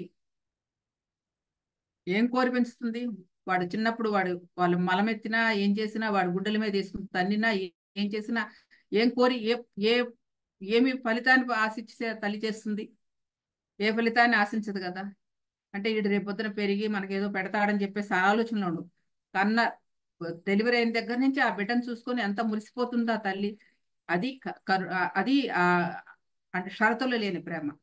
అలాగే సముద్రం ఎలా పొంగి పొరులుతూ ఉంటుందో అలాగా ఆ తల్లి యొక్క హృదయం ఎప్పుడూ బిడ్డలు ఎన్ని తప్పులు చేసినా, ఏం చేసినా, ఎన్ని కష్టాలు పెట్టినా బిడ్డల్ని వదులుకోలేదు. ఎందుకు వదులుకోలేదు? అదే ప్రేమ. అది అట్లా అన్కండిషనల్. అట్లాగే నిన్న మొన్న ఇప్పుడు ఒక ఒక ఒక యోగి మా ఇంటి ఇక్కడ విజయవాడకు వచ్చారండి. ఆయన 15 సంవత్సరాల నుంచి మౌనంలో ఉన్నాడట. మొన్న మాది పత్రికా ఆరాధనోత్సవాల రోజున పిలిచాం, ఆయన వచ్చారు. ఆయన 15 సంవత్సరాల నుంచి మౌనంలో ఉన్నాడు. అయితే ఆయన ఒకనాడు చాలా ఐశ్వర్యవంతుడు, ఒక పెద్ద బాగా డబ్బు ఉన్న మహారాజు. మరి ఏదో ఏమైందో మొత్తానికి ఆయన డబ్బు అంతా వదిలేసేసి ఆ, భార్య బిడ్డలు అందరూ ఉన్నారు. అన్ని ఎవరికి వాళ్ళకి ఇచ్చేసి ఉన్నదేదో అమ్మేసి తనకి ఎవరికో ఇచ్చేసి మొత్తానికి వచ్చేసాడు. అట్లా తిరుగుతున్నాడు. ఎక్కడుంటాడు, ఏం చేస్తాడు ఏం తెలియదు. ఎవరైనా పిలిచి భోజనం పెడితే తింటాడు, లేకపోతే లేదు. ఎప్పుడు తనలో తను ఉంటూ ఉంటాడు. తను చూస్తుంటే అనుభవం అనిపించింది. ఆయన ఏదో క్వశ్చన్ వేస్తారు. మీకు వాళ్ళని ఆడా మగ అనిపిస్తుందా అంటే అడిగారు ఎవరు ఆయన. మీరు స్త్రీ పురుష భేదం తెలుస్తుందా అని అంటే ఇలా ఇలా చూస్తున్నాడు. ఎవరు లేరే అన్నారు. అంటే అసలు స్త్రీ పురుష భేదం అనేది కూడా ఆయన లేదు, ఆయన దృష్టిలో లేదు. ఇక ఆయనకి అతీత స్థితిలోకి వెళ్ళాడు. ఆ 12 సంవత్సరాల నుంచి మౌనంలో ఉన్నాడు. ఇక ఏది పెడితే అది తన దగ్గరికి ఏదొస్తే అది తింటున్నాడు అంతే తప్ప ఇంక వేరే ఏదీ లేదు. అంటే అక్కడ లింగ భేదం కూడా లేదు. ఉన్నది అన్నిటి యందు ఆ పరమాత్మని చూస్తున్నా, అన్నిటి యందు ఆ ప్రేమతత్వాన్ని చూస్తున్నాడు, అన్నిటి యందు ఆ యొక్క పరమాత్మ స్వరూపాన్ని చూస్తున్నాడు. ఇంకా అంటాడు, నా మీద ఉమ్మేయండి, ఉమ్మేస్తే నేను హాయిగా సుప్రభాతం పాడుకుంటాను. మీరు ఏం చేసినా నాకేమనిపించదు. నేను నాకు ఎన్ని కోట్లు ఉన్నాయి అన్ని ఇచ్చేస్తాను. ఇప్పుడు నేను కోటి అంబానీ కంటే గొప్పవాడిని నేను. ఎందుకంటే నాకు చాలా ఉంది, నాకు చాలా జ్ఞానం ఉంది. జ్ఞానం అంటే అలౌకిక ఆనంద స్థితిలో ఎప్పుడు ఉంటాను. ఆ ఆనందమే నాకు అంబానీకి ఉన్న ఆ, ధనం ఎలా ఉందో ఆ ఆ ధనమే నాకు ఈ యొక్క ప్రేమ అని చెప్పేసి ఆయన ఇలా అందరు తలా కోసం అడిగారు. అలా చెప్తున్నాడు అనమాట. అంటే అక్కడ కులమత భేదాలు లేవు, లింగ భేదాలు లేవు, ధనం ఉందా లేదు, డబ్బు ఉందా లేదు, ఏం చేసినా ఓకే. పెడతావా, పెడితే తింటాను, లేదంటా లేదు, ఉంటే ఉంటా, లేదంటే పోతే. నేను నీళ్ళల్లో పడిపోయి వెళ్ళిపోవాలని చేసినా కూడా మళ్ళీ ఎదురు తిరిగి వచ్చా ఎడలా అని చెప్పాడు అనమాట. సో ఇవంటి ఏంటంటే అంత ఆ ఆ ప్రేమ అనేది కండిషన్స్ అని ఉండకూడదు. ఒక తల్లి బిడ్డని ఎలా ప్రేమిస్తుంది చూడండి. ఆ ఆ ఏంటి, ఒక బిడ్డ తల్లి ఇలా చేతులు చాసంగానే అలా పరుగులు పరుగులు పెట్టుకొచ్చి వచ్చి కావలించేసుకుంటాడే తల్లిని. అసలు అది ఎక్కడ ఉంటుందండి ఆ ప్రేమతత్వం అనేది? సో అలాగే ఒక అద్భుతమైన మాట చెప్తారు పతంజలి మహర్షి. ఎలా అయితే తల్లి దగ్గరికి బిడ్డ పరుగులు పరుగులు పెట్టుకొచ్చి ఎలా కావలించుకుంటాడో తల్లిని, అదే విధంగా ముక్తికాంత సాధకుడిని అలా కావలించుకుంటుందంట. ముక్తికాంత ఎవరండి? జీవన్ముక్త స్థితిలో ఉన్నవాడిని ఆ ముక్తికాంత లేకపోతే కైవల్యము లేకపోతే మోక్షం అనేది అలా వరిస్తుందట. ఎట్లా తల్లిని బిడ్డ ఎలా వాటేసుకుంటాడో ఆ విధంగా వీడి లోపల ఆవరణాలని తొలగిపోయినప్పుడు ఆ కైవల్యమో మోక్షమో ఏదైతే ఉందో ఆ పదం ఏదనుకుంటా అలా వరిస్తుంది. బిడ్డ కౌగులించుకున్నట్టు కౌగులించుకుంటుంది అంటండి. అంత గొప్పగా చెప్తారు. సో అది ప్రేమ. కాబట్టి షరతులు లేని ప్రేమ అంటే ఒక పుష్పం వికసించింది అనుకోండి, ఒక గులాబీ రేకులు మొత్తం వికసించేసిన తర్వాత వికసించడానికి ఇంకేం ఉండదు, అంతా ఉప్పారిపోతుంది. అలాగే సుగంధాలంతా కూడా అక్కడ అంత చుట్టూ వ్యాపింపచేస్తుంది. తనకి ఏదుందో అంత సౌరభాన్ని బయటకి ఇచ్చేస్తుంది. సో ఆ విధంగా అందులో ఎంత అలా చూసినప్పుడు ఎంత ఆహ్లాదంగా ఉంటుంది, ఎంత ఆనందకరంగా ఉంటుంది. అలాగే ఒక పుష్పాన్ని, సంపూర్ణంగా వికసించిన పుష్పాన్ని, సౌగంధాలు విరజిమ్ముతున్న పుష్పాన్ని చూసినప్పుడు కలిగిన అనుభూతి ఏదైతే ఉందో అదే విధంగా ఒక సాధకుడును చూసినప్పుడు కూడా అలాంటి అనుభూతి కలగాలి. అది సాధకుడులో ఉన్న ఒక ప్రత్యేకత. అది సాధకుడులో షరతులు లేని అన్కండిషనల్ లవ్ అనమాట. ఆ ప్రేమతత్వం అలా ఉప్పొంగిపోతుంది అని చెప్తున్నారు. ఇది అనాహత చక్రం యొక్క గొప్పతనము. అలాగే ఆ పరాశక్తి పరబ్రహ్మ సృష్టిని అనాహత నుండే మొదలుపెట్టింది అనుకోవడానికి ఇది ఒక అద్భుతమైన ప్రేమ గుణం లేదా ప్రేమ తత్వం. ఇక మూడవది శాంతి. శాంతి ఇలా ఏ తారతమ్యాలు అడ్డంకులు లేకుండా, భేదాలు లేకుండా ఉన్నప్పుడు హృదయాన్ని కలిగే స్థితిని శాంతి అంటారు. అంటే ఏ తారతమ్యాలు లేదు, అడ్డంకులు లేదు, భేదాలు లేవు, ఏదైతే నీకు అక్కడ కలుగుతుందో అది ఆ స్థితి ఏదైతే ఉందో అది శాంతి. భావోద్వేగాలన్నీ తీరిపోయాక, ఎప్పుడైతే మనలో ప్రేమతత్వం మొదలవుతుందో, భావోద్వేగాలన్నీ తీరిపోయినాక, ఉద్వేగాలను అడిగినాకే అవుతుందండి. అందుకని వాంఛలన్నీ వాయు లీనాలై అంటారు. వాంఛలన్నీ వాయు లీనాలై ఏదో ఉంది మాతృదేవతల పాట. అంటే మన కోరికలన్నీ వాయు లీనాలైపోవాలి. కర్పూరం ఎలా అయితే గాలి నుండే పుడితే గాలిలోనే కరిగిపోతుంది, అలాగే మన ఆలోచనలు గాలిలోనే పుడితే గాలిలోనే కరిగిపోతాయి. మన వాంఛలన్నీ కూడా గాలిలోనే పుడితే గాలిలోనే కరిగిపోతాయి. సో ఈ విధంగా అన్ని కరిగిపోయినప్పుడు ఆ భావోద్వేగాలన్నీ తీరిపోయాక ఎప్పుడైతే మనలో ప్రేమతత్వం మొదలవుతుందో అప్పుడు మనతో ఉండేది పరమశాంతి. మనతో ఉండేది పరమశాంతి. మనం ఎప్పుడైతే ఆ స్థితిలో ఉంటామో, ఆ శాంత స్థితిలో ఉంటామో, అప్పుడు మన చుట్టూ ఉన్న వాతావరణం కూడా శాంతంగా మారుతుంది. ఇక్కడ శాంతం ఉంటే చుట్టూ శాంతం ఉంటది కదా. శాంతి లేక సౌఖ్యం లేదన్నారు మహానుభావులు. అంటే ఈ శాంతం ఎక్కడో లేదు, మనలోనే ఉంది. ఈ అనాహత చక్రం విచ్చుకున్న వారికి, అనాహత చక్రం ఆ 16 దళాలు విచ్చుకున్న వారికి శాంతమే శాంతం, శాంతి చక్రం. కాబట్టి ఇది అన్నమాట శాంతి అంటే. బయట ఎక్కడా లేదు, నీ హృదయంలోనే ఉంది శాంతి. ఎక్కడికో పరిగెట్టవసరలా అనుకుంటారు. ఏదైనా కష్టం వచ్చినప్పుడు అబ్బా ఇల్లు వదిలేసి 4 రోజులు ఎక్కడ తిరిగొద్దాం అనిపిస్తుంది. ఎక్కడికి వెళ్ళినా నీ మనసే, ఎక్కడికి వెళ్ళినా నీ గోలే. దానికి ఒక పెద్ద కథ ఉంది, కానీ ఇప్పుడు సమయం చాలదు కానీ చెప్పను. ఆ మనసులో నీ లోపలే కదా ఈ ఆలోచనలన్నీ మొదలయ్యేది. నువ్వు చేసుకున్న ఆలోచనలు, నువ్వు చేసుకున్న కర్మలే నిన్ను ఎక్కడ తీసుకెళ్తాయి, ఎక్కడికి వెళ్ళినా నిన్ను ఎలా వదులుతాయి. ఇక్కడ శూన్యం చేసుకుంటే అన్ని ఎక్కడికి వెళ్ళి అవసరం లేదు. ఇక్కడే నువ్వు ఇంట్లోనే కూర్చుని ఆ పరమశాంతిని పొందొచ్చు. కాబట్టి మనకి ఆ శాంతము మనలోనే ఉంది. శాంతము లేక సౌఖ్యము లేదన్నారు. కాబట్టి నీ లోపల ఉన్న శాంతాన్ని నువ్వు దర్శించుకుంటే, ఆవిష్కరించుకుంటే ఎక్కడికి పరిగెట్ట అవసరంలా. అనుకుంటా ఎక్కడికన్నా 4 రోజులు తిరిగొద్దామా, ఏంటి చిరాగ్గా ఉందని. ఎక్కడ పోయినా అదేనండి మనసు. ఎక్కడ పోయినా అదే తిండి తినాలి, ఎక్కడ పోయినా అదే పడుకుంటాం, ఎక్కడ పోయినా అదే మనసు. ఆ మనసుని ఏదో ఇక్కడే స్థిరం చేసుకుంటే అన్ని దొరుకుతాయి కదా. ఇది మార్చుకోవాలి, ఇది తెలుసుకోవాలి. కాబట్టి శాంతం అనేది ఎక్కడా లేదు, మనలోనే హృదయంలోనే ఉంది అని చెప్తున్నారు. ఆ అనాహత చక్రం, ఆ 16 దళాల చక్రం ఎప్పుడైతే విచ్చుకుంటుందో శాంతమే శాంతము, పరమశాంతం. క్షమ, ఫర్గివ్నెస్, క్షమించటం. ఎలాంటి వారినైనా క్షమించగలిగే తత్వం కలిగి ఉంటుంది. మన అభిప్రాయాలకు అనుగుణంగా ఉన్న వాళ్ళని మిత్రులని, మనకిష్టమైన వాళ్ళని, మనకి ఫాలో అయితే మనం ఏదైతే చెప్తామో దానికి అంగీకరించే వాళ్ళు మనకి ఇష్టలు, మన ఖండించే వాళ్ళు శత్రువులు అనుకుంటాం కదా. అలా అనుకుంటాం కదా సహజంగా. అంటే మన భావాలను అంగీకరించేటప్పుడు మనకి ఇష్టమైన వాళ్ళు, మన భావాలను అంగీకరించినప్పుడు వాడు వేరేగా ఆలోచిస్తున్నాడు అనుకుంటాం, నచ్చదు వాళ్ళకి. సో ఇవన్నీ మనం అనుకుంటాం. మనకి చెడు అన్నది ఎదుటివారికి మంచి కావచ్చు కదా. మనకు నచ్చకపోయింది ఎదుటివాడికి నచ్చొచ్చు కదా. మనకు నచ్చలేదని వాడికి కూడా నచ్చకుండా ఉండదు కదా. వాడికి నచ్చింది మనకు నచ్చుతుందా, మనకు నచ్చింది వాడికి నచ్చుతుందా. సో ఈ విధంగా మంచి కాకపోతే అతను చేయడు కదా. ఒకవేళ అతను మనం చెడు అనుకుంటున్నాం, అతనికి అది మంచి కాకపోతే చేయడు కదా. వాడు మంచి అనుకునే పని చేస్తున్నాడు, వాడికి అది కావాలనుకునే పని చేస్తున్నాడు. కాబట్టి ఆ వైపుగా మనం చూస్తే ఇలా ఎత్తి చూపిందాం. కాబట్టి ఈ పరిణామ క్రమంలో మనం ఎన్నో జన్మలు తీసుకుని ఉన్నత స్థితి వైపుకి ప్రయాణిస్తున్నాం. అదే ఉన్నత స్థితి నుంచి ఉన్నత స్థితి కంటే ఈ అనేక జన్మల ఎన్నో వందల జన్మలు తీసుకున్నాం. ఒక్కొక్క జన్మకి ఒక్కొక్క అనుభవాన్ని కొన్ని కొన్ని అనుభవాలు చేర్చుకుంటూ వస్తున్నాం. సో అలా మనం ఉన్న స్థితి నుంచి ఉన్నత స్థితి కంటే మన ఈ యొక్క అనుభవాల పరంపరని మనం పెంచుకుంటూ పోతున్నాం. కాబట్టి ఆ వైపుగా ప్రయాణిస్తుంది. ఇటువంటి క్రమంలో ఎదుటి వ్యక్తి ఏ స్థితిలో ఉన్నాడో తెలియదు కదా. అంటే మనకి నచ్చలేదు అంటే మనం ఏదో మనం ఎదిగాం సరే, మన యొక్క సాధనా పరిణామ క్రమంలో మనం కాస్త ఎంత ఎదిగాము, వాడు ఎదగలేకపోవచ్చు కదా. ఇప్పుడు మన అందరం ధ్యానాన్ని అంగీకరిస్తున్నాము. ధ్యానాన్ని మనకు దైవమే ధ్యానము, అహం బ్రహ్మస్మి, మనమే దేవుళ్ళం అని మనం అనుకుంటున్నాం. మరి అహం బ్రహ్మస్మి అని అందరూ అనుకోలేకపోతున్నారు ఏంటంటే, మనం ఎందుకు అనుకోగలుగుతున్నాం? మనం కూడా అలాంటి ఎన్నో జన్మలు ఎత్తి వచ్చి ఉన్నాం కదా. ఈ రోజున మనకు ఆ పరిపక్వత వచ్చింది కాబట్టి గురువు గారు ఒక మాట చెప్పంగానే మనలో నాటుకుపోయింది. మరి వాళ్ళందరికీ రాలేదంటే ఇంకా సమయం పడుతుంది, ఇంకాస్త వెయిట్ చేయాలి. మనం వెయిట్ చేయాలి, వాళ్ళు కాదు. వాళ్ళని అర్థం చేసుకునేది ఉన్నత స్థానంలో ఉన్నవారు, ఉన్నత స్థితిలో ఉన్నవారు. వారిని మనం అర్థం చేసుకోవాల్సింది మనమే, వాళ్ళు కాదు. వాళ్ళకి మనం ఓ పెద్ద పిచ్చోళ్ళం. వాస్తవంగా చెప్పాలంటే మన మన పిరమిడ్ మాస్టర్స్ మనం చేసే ఈ యొక్క సేవా కార్యక్రమాలు కావచ్చు, ఇవన్నీ కూడా కావచ్చు. ఇవన్నీ ఎలా ఉంటాయంటే సాధారణ మనుషులకి వీళ్ళు ఏదో పిచ్చిపెట్టినట్టు తిరుగుతున్నారు అనుకుంటారు కదా.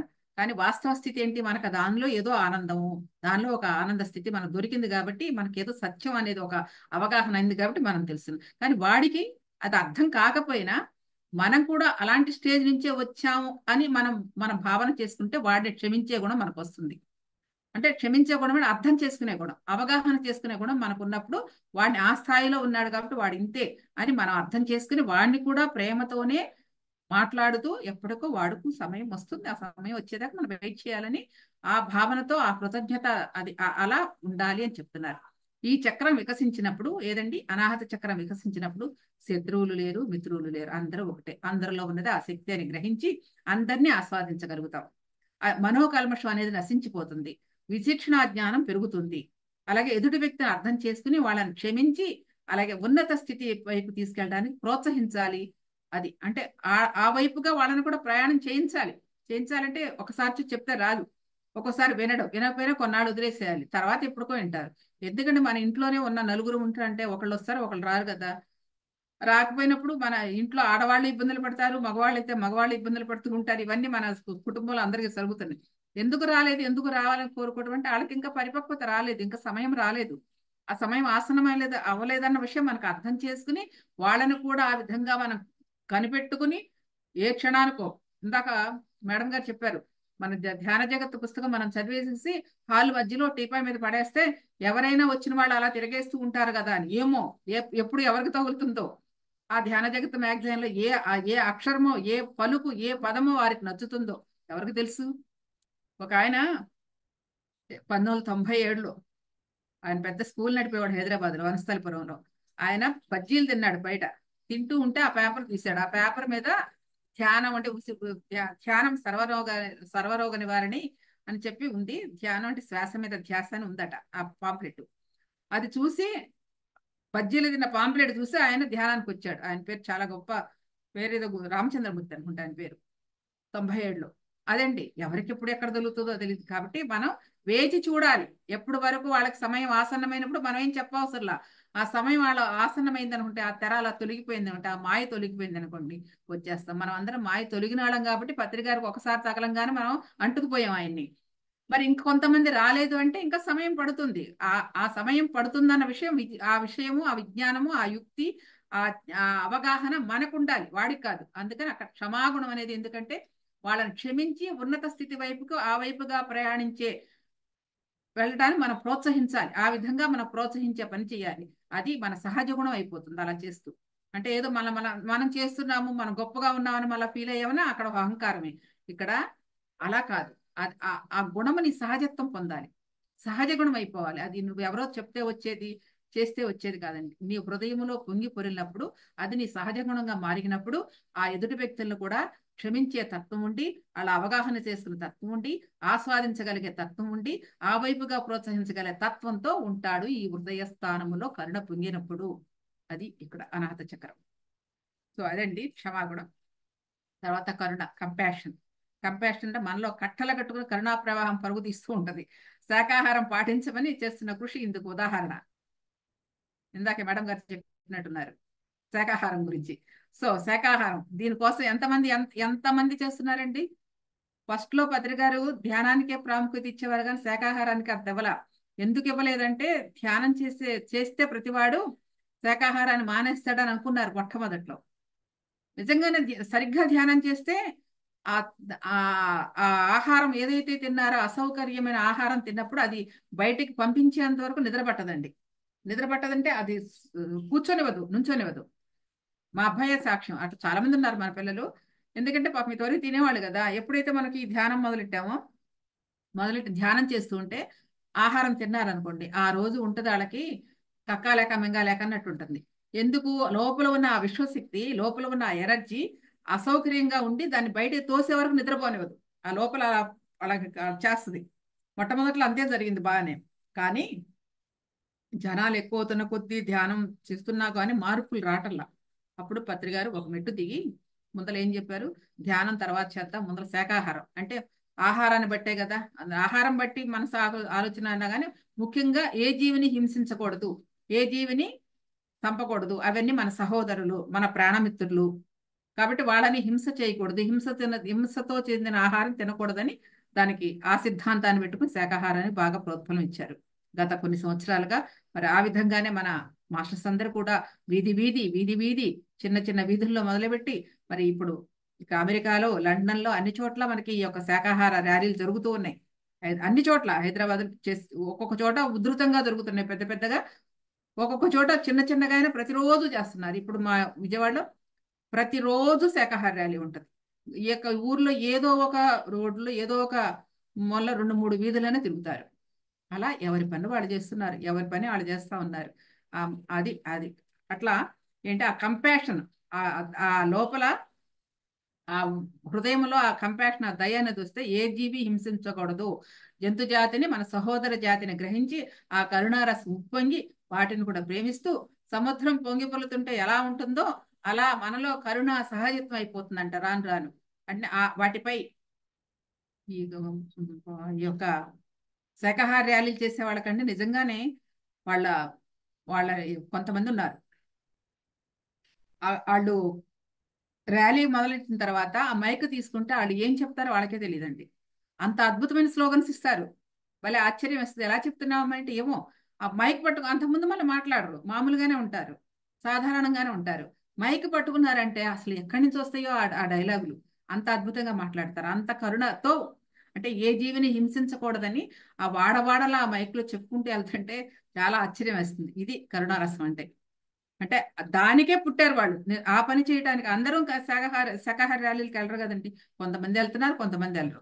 ఎవరి ఎవరి ప్రణాళికను బట్టి వాళ్ళు ఉంటారు. అది ఎక్కువ తక్కువ అని కాదు, ఎవరి ప్రణాళికను బట్టి వాళ్ళు పనులు చేస్తున్నారు. సో ఈ విధంగా ఆ ఆ జీవుల హింసింపకూడదన్న విషయం వాస్తవంగా చెప్పాలంటే మన ఉపనిషత్తుల్లో, భాగవతంలో అన్నిట్లో ఉందండి. మనకి వృక్షాల నుంచి వచ్చిన ఆహారమే మనకి ఆహారం, మిగతా ఆహారం మనకు కాదు. వాడు మానవుడు రుచి కోసము వాటిని చంపి తింటున్నాడు, లేకపోతే వేటాడి అదొక ఆటకాయితనంగా వేటాడి వాటిని చంపుతున్నారు తప్ప అది అది అట్లా వేటాడినా అలా తిన్నా వాటికి రెడీగా ఆ లోకానికి వెళ్ళంగానే వాళ్ళు కూడా రెడీగా ఉంటారు. లేదంటే వీళ్ళ యొక్క ఈ శరీరం వదలంగానే ఏ జంతువులు అయితే చంపబడ్డాయో ఆ జంతువులు వాళ్ళ కోసం ఎదురు చూస్తూ ఉంటాయంట, భాగవతంలో చెప్పారు. సో కాబట్టి ఇలా ఉంటుంది.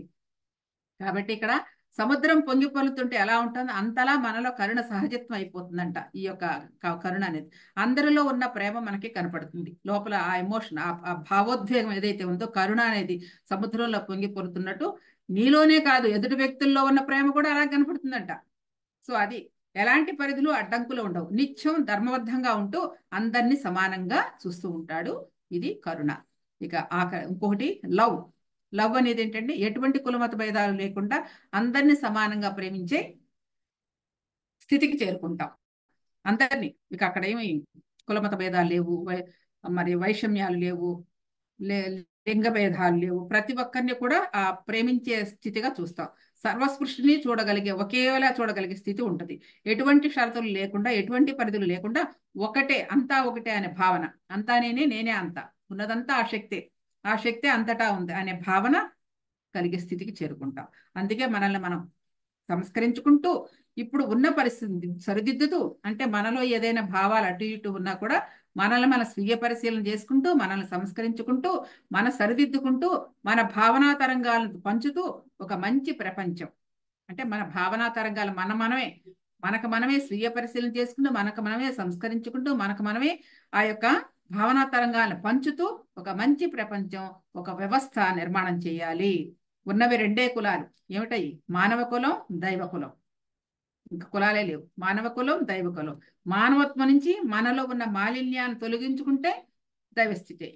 మానవత్వం నుంచి దైవస్థితికి వెళ్ళాలి. అంటే మనలో ఉన్న మనోమాలిన్యాలని తొలగించుకున్నప్పుడు ఉన్నది దైవమే, దైవ కులమే. సో ఈ విధంగా వెళ్ళాలని చెప్తున్నారు. అది ప్రేమ. సో ఇక్కడ పంచుతూ వెళ్ళాలంటే ఇక్కడ చూడండి, ఒక విషయం కూడా గుర్తుంటుంది. మన అంటే మన భావనా తరంగాలు ఎంత పటిష్టమైనవో, ఎంత నిర్మాణాత్మకంగా ఉంటాయో సాధన చేసేవాడి చాలా అద్భుతమైనవి.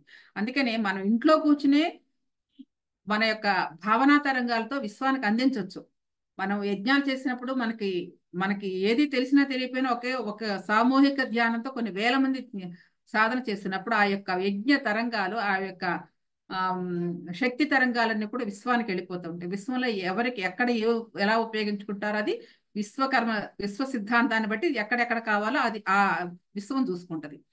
అలాగే మనకు కూడా ఆ విశ్వంలో మనం కూడా భాగస్థలమే కదా, మనకేం రావాలో అది వస్తుంటది. కాకపోతే ఇక్కడ ఇంకొక పాయింట్ కూడా చేయొచ్చు. ఏంటంటే మనం ఎట్లయితే మనకి హిమాలయాల్లో మహాగురువులు ఇప్పటికీ కూడా వారి యొక్క శక్తి తరంగాలతో ఈ ప్రపంచాన్ని కాపాడుతున్నారో, అదే విధంగా మనం ప్రతిరోజు వన్నెస్ మెడిటేషన్ అని ఇవన్నీ ఉన్నాయి కదా. సో ఆ వన్నెస్ మెడిటేషన్ లో కానీ మనం వ్యక్తిగతంగా చేసినప్పుడు కూడా మన యొక్క భావనా తరంగాల్ని లోకాన్ సమస్తాన్ సుఖినో భవంతు, లేదంటే సర్వేజనా సుఖినో భవంతు, లేదంటే మనకి ఏ భావన కలిగితే ఆ భావన శక్తిని, ఆ శక్తి తరంగాలను అలా వ్యాపితం చేస్తూ ఉంటే మంచి వ్యవస్థ, మంచి నిర్మాణం చేయొచ్చు. ఇక్కడ అదే అన్నారు, అంటే ఒక మంచి వ్యవస్థని, ఒక వ్యవస్థ నిర్మాణం చేయడానికి కావాల్సిన భావనా తరంగాలు మనం కూడా రిలీజ్ చేయొచ్చు అని చెప్తున్నారు. సో అది ప్రేమ, అది తరంగాలు ప్రేమ. కాబట్టి ఇది అన్నమాట. తర్వాత త్యాగం. ఈ భూమండలం అంతా ఒకటే, అందరితో అన్యోన్యంగా కలిసి ఉంటూ ఒక వసుదైక కుటుంబంగా కలిగి ఉండాలని లేకపోతే మనల్ని మనం ఎప్పటికప్పుడు ప్రక్షాళన చేసుకుంటూ దైవ ప్రణాళిక కార్యరూపం చేస్తాం. అందరితో కలిసిమెలిసి ఉండటం, నలుగురితో పంచుకోవడం అనేది త్యాగం. అంటే మనం పరిశీలన చేసుకుంటూ మనలో ఉన్న కూడని లక్షణాలు ఏవైతే మనకు తెలిసిపోతాయి, మనకు నెగిటివ్ ఆలోచనలు ఉన్నాయా, మంచిగా ఆలోచిస్తున్నామా, చెడ్డగా ఆలోచిస్తున్నామా, మనకే అర్థమవుతుంది ఒక సాధనాపర ప్రయాణాలు వెళ్తున్నప్పుడు. అట్లా మనల్ని మనం ప్రక్షాళన చేసుకుంటూ దైవ ప్రణాళికకు, ఇప్పుడంతా మనం పేస్ మూమెంట్ లో ఉన్న ఒక డివైన్ ప్లాన్ కే మనం అందరం అంకితమై ఉన్నాం. సో మనకు తెలిసినా తెలియకపోయినా పత్రిగారి యొక్క సంరక్షణ చేరినాక, పత్రిగారి యొక్క అనుసంధానం అయిన తర్వాత మన అందరము ప్రతి ఒక్కరము ఒక డివైన్ ప్రణాళికలో భాగస్థులమే. ఒక ఎంతో అద్భుతం ఇది, ఒక అద్భుతమైన ఉమ్, ప్రయాణంలో మన అందరం చేరాం ఆ గురువు చెంత. ఆయన ఉమ్, నిజంగా చాలా అదృష్టవంతులు ఆయనతో మనం ఇన్ని సంవత్సరాలు గడిపినందుకు. సో కాబట్టి ఈ ప్రణాళికలో మనం అందరం కలిసిమెలిసి ఉండటం, అలాగే అందరు ఉన్నదాంతో నలుగురు చక్కగా పంచుకోవటం, ఇలా త్యాగాన్ని చూస్తుంది. ఇక దయ అనేవాడు, దయ కలిగిన వాడే దైవం అంటారు కదా, అన్నిట్లో దైవాన్ని చూడగలగటం, కైండ్నెస్ అన్నమాట. ఏకత్వ స్థితి. ఏకత్వ స్థితి అంటే ఇష్టాయిష్టాలు అని లేకుండా, ఇష్టము అయిష్టము, ఇష్టాయిష్టాలు ఉన్నాయి అనుకుంటే ఇంకా ఏదో అక్కడ ఉంది. కాబట్టి అక్కడ ఇష్టాయిష్టాలు ఏమి ఉండవు. అవేమి లేకుండా అందరినీ సమంగా చూస్తూ సృష్టితత్వాన్ని అర్థం చేసుకుని శత్రువులు మిత్రువులు లేకుండా అందరూ ఏకత్వ స్థితిలో ఏకమవుతాం. ఇలా ఏకత్వ స్థితికి చేరినప్పుడు ఒక పవిత్రమైన భావన ఏర్పడుతుంది. ఒక్కొక్క చక్రాన్ని డివైన్ ఎనర్జీతో నింపుకున్నప్పుడు, ఒక్కొక్క చక్రాన్ని ఆ డివైన్ ఎనర్జీ, ఆ విశ్వశక్తితో నింపుకున్నప్పుడు ఇలా పవిత్రమైన మాటలు, పవిత్రమైన భావాలు, పవిత్రమైన కర్మలే చేస్తాం. అది ఏకత్వ స్థితి అంటే. ఏకత్వ స్థితి అంటే అదనమాట. ఇంకా అక్కడ మనకి ఏముండవు, అన్ని దాటేస్తాం. ఇష్టము అయిష్టము అలాంటివి ఏమి, ఏ పని వస్తే ఆ పని చేసుకుంటూ వెళ్తాం, ఏది అనిపిస్తే అది చేస్తూ ఉంటాం, ఎవరికి ఏది కావాలంటే అది చేస్తూ ఉంటాం. అది అన్నమాట. అలా ఏకత్వ స్థితిలో అంటే అక్కడ శత్రువులు లేరు, మిత్రులు లేరు, ఇంకేది లేదు, ఒకటే, అందరూ ఒకలానే అనిపిస్తారు. అలా చేరినప్పుడు ఒక ఒక ప్యూరిటీ అనేది ఏర్పడుతుంది. అది ఎప్పుడు వస్తుందండి? ఒక్కొక్క చక్రాన్ని మన మూలాధార స్వాధిష్టానం ఇవన్నీ ఉన్నాయి కదా, ఒక్కొక్క చక్రాన్ని ఆ డివైన్ ఎనర్జీతో నింపుకుంటూ ఉంటే ఇలాంటి పవిత్రమైన మాటలు, పవిత్రమైన కర్మలు, పవిత్రమైన భావాలే వస్తూ ఉంటాయని చెప్తున్నారు. అది ఏకత్వ స్థితి. ఇక స్పష్టత. స్పష్టత ఏంటి? క్లారిటీ. కొన్నిసార్లు మనం సందిగ్ధావస్థలో పడిపోతూ ఉంటాం. అంటే ఎటువంటి స్పష్టత లేకుండా ఇంకొకళ్ళ సలహా అడగాలనిపిస్తుంది. అంటే ఒకసారి ఒక నిర్ణయం తీసుకోలేని స్థితిలో కూడా ఉంటాం ఒక్కొక్కసారి. అప్పుడు అందులో తప్పు లేదు, అంటే అలా రావటం కూడా తప్పేం కాదు. ఈ చక్రం బలమైనప్పుడు మనకు ఆ స్పష్టత ఎక్కువ అవుతుంది. అంటే ఏంటంటే హృదయ చక్రం ఎప్పుడైతే మనకి స్ట్రాంగ్ గా ఉందో అప్పుడు మన నిర్ణయాలు తీసుకునే శక్తి బాగానే ఉంటది. ఎప్పుడైనా మనకు అప్పుడప్పుడు అలా స్తబ్దత రావచ్చు. ఒక్కొక్కసారి మనం అందులో ఒక నిర్ణయం తీసుకోలేని స్థితి కూడా అప్పుడప్పుడు కలగవచ్చు, తప్పేం లేదు అందులో. అంటే మన లోపల నుంచి వచ్చేది అసలైన స్పష్టత. బయట నుంచి ఎవరేం చెప్పినా నీకు ఇక్కడ అంగీకారం లేదే చేయలేవండి.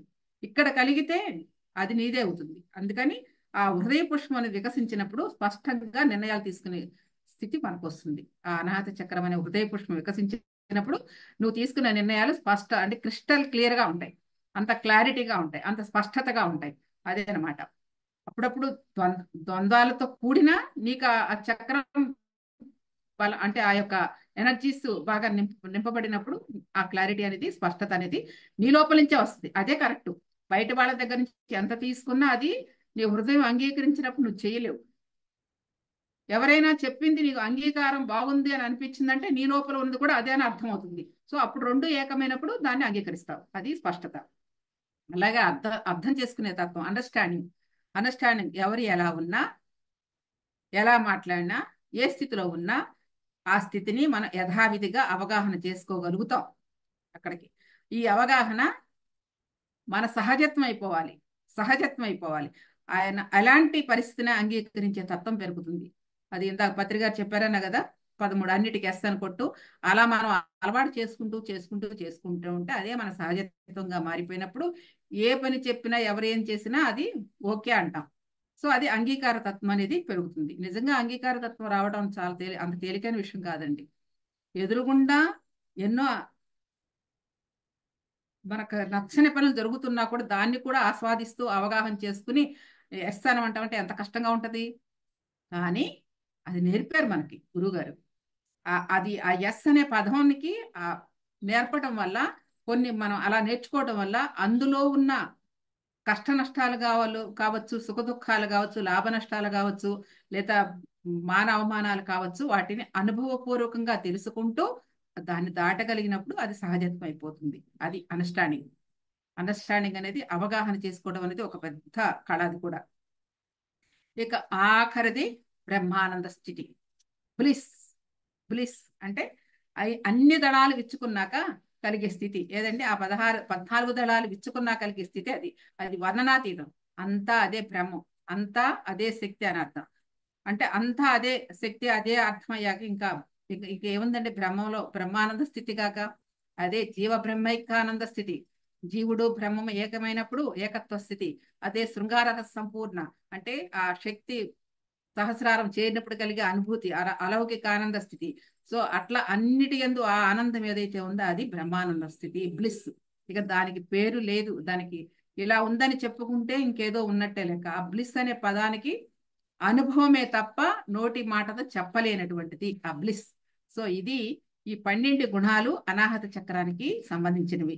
ఈ 12 గుణాలు మనలో సంపూర్ణంగా ఆ దళాలలో ఇచ్చుకున్నప్పుడు మనలో అవన్నీ కూడా మన సహజ గుణాలు అయిపోతాయి. తెచ్చిపెట్టుకునే కాదు, నేర్చుకునే కాదు, నీ సహజత్వం అయిపోద్ది. అంటే ఆ అనాహత చక్రంలో పరిపూర్ణంగా వికసించినప్పుడు ఈ స్వభావాలని నీవిగా, నీ సహజ గుణాలుగా సంక్రమించి అలా వ్యక్తమవుతాయి. అలా చూడబడతావు, అలా చేయబడతావు, అలా ప్రవర్తించబడతావు, అలా మాట్లాడబడతావు, అలా అందరి చేత అంగీకరించబడతావు, అలా అందరి చేత ఆస్వాదించబడతావు, అలా అందరి చేత కీర్తించబడతావు. సో అది నీ యొక్క ప్రభావం, అనాహత చక్రం యొక్క ప్రభావం. ఇది మాస్టర్స్ అనాహత చక్రం. మరి ఎంతటి అద్భుతమైన ఆ హృదయ సౌందర్యాన్ని మనం ఆస్వాదించాలంటే అనాహత చక్రాన్ని అంత మనం సంపూర్ణంగా ఫిల్ఫిల్ చేసుకున్నప్పుడు ఆ శక్తితోటి ఆ హృదయ సౌందర్యం ఏంటో మనం అనుభవపూర్వకంగా తెలుసుకోవచ్చు. ఇది అనాహత చక్రం యొక్క విశిష్టత. ఓకే మాస్టర్స్, మరి చక్కగా సమయం సరిపోయింది. ఒక 2 నిమిషాలు కళ్ళు మూసుకుని ఆ ఒక్కసారి దాని గురించి అవగాహన చేసుకుని క్లాస్ క్లోజ్ చేసుకుందాం.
ఓకే మాస్టర్స్, మరి ఎంతో అద్భుతంగా ఒక్కొక్క చక్రం గురించి విశేషంగా చెప్పుకుంటున్నాం. రేపు మరొక చక్రం గురించి తెలుసుకుందాం. Thank you very much.